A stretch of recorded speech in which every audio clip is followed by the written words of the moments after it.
The House is all hands on deck as its contingent prepares for the bicameral conference on the proposed 2026 national budget. With key lawmakers pulling out all the stops, the focus is in ensuring a process that is transparent as day following the approval of House Concurrent Resolution number 8 to live stream the entire proceedings. Bella Las Moras reports.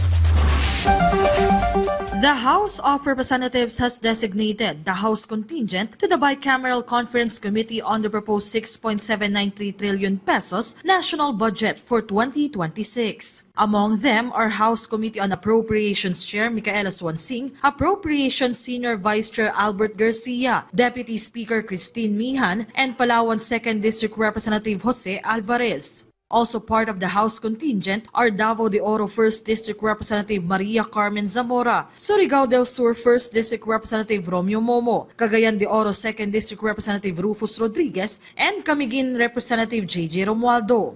Other members include Parañaque 2nd District Representative Brian Yamsuan, Negros Occidental 3rd District Representative Javi Benitez, Minority Leader Marcelino Libanan, and LPGMA Party List Representative Alan T. Meanwhile, during the plenary session yesterday, lawmakers also approved House Concurrent Resolution number 8, which mandates the implementation of an open BICAM or the live streaming of the entire process. Various lawmakers welcomed this development. House Deputy Minority Leader Laila De Lima thanked the House leadership for heeding the public's call. According to House Committee on Appropriations Vice Chair Zia Alonto Adjong, this will significantly strengthen transparency and accountability in the budget approval process. For House Senior Deputy Minority Leader Edgar Erice, given the close scrutiny of everyone on the budget, paired with protest actions against corruption, Congress is now certain to pass a better budget compared to previous years. Will definitely be better.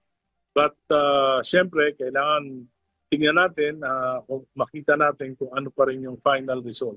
Pero kahit ano man maging final result ng budget, it will be better than the last 2 years. Mela Las Moras from the National TV Network for a new and better Philippines.